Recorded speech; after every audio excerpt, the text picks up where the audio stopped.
Oliver Tree. On June 14, 2026, two helicopters were flying separate routes over the Recreio dos Bandeirantes neighborhood in the southwest of Rio de Janeiro, Brazil. One was a Bell 206B Jet Ranger 3, carrying pilot Alexander Souza and 4 passengers.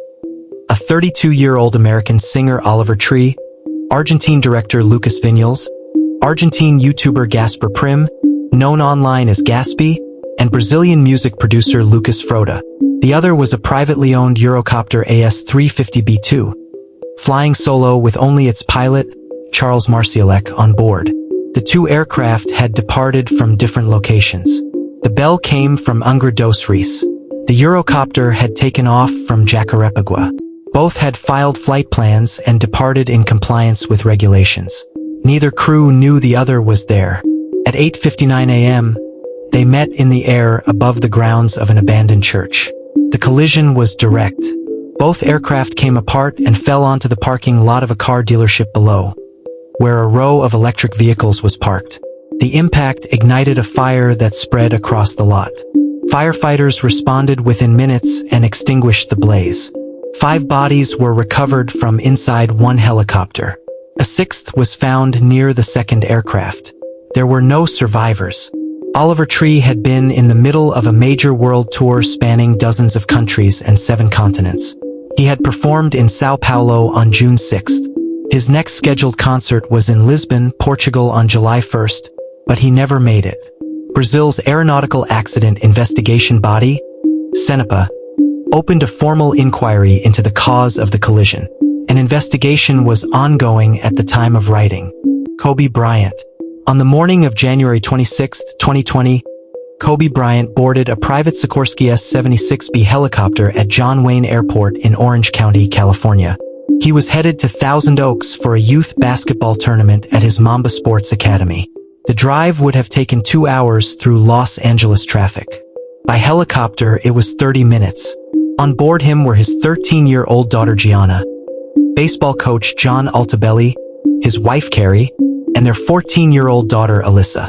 Also on board were Sarah Chester and her 13-year-old daughter Peyton, basketball coach Christina Mauser, and pilot Era Zobayan. 9 people total. The helicopter took off just after 9 a.m. and flew northwest through Southern California under heavy fog. Zobayan was flying under visual flight rules, which required him to be able to see where he was going at all times. But the fog that morning was thick over the Santa Monica Mountains. Regulations required a minimum of 1,000 feet of ceiling and 3 miles of visibility. There was neither. Zobayan contacted air traffic control and asked for permission to fly low to avoid the clouds.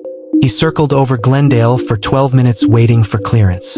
At 9:44 a.m., he began the final leg of the route. He told controllers he was climbing above the cloud layer, but the instruments told a different story. The helicopter initially climbed, but moments later it was banking left and beginning to descend.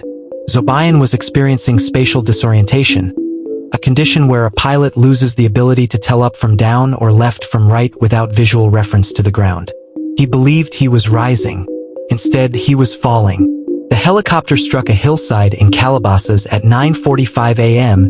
at roughly 180 miles per hour. The main wreckage came to rest 127 feet from the point of first impact. The helicopter caught fire.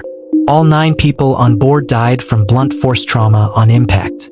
The National Transport Safety Board later ruled that the probable cause was Zobayan's decision to continue flying into clouds he was not certified to navigate, combined with self-induced pressure to complete the flight for his high-profile client. He had an autopilot available.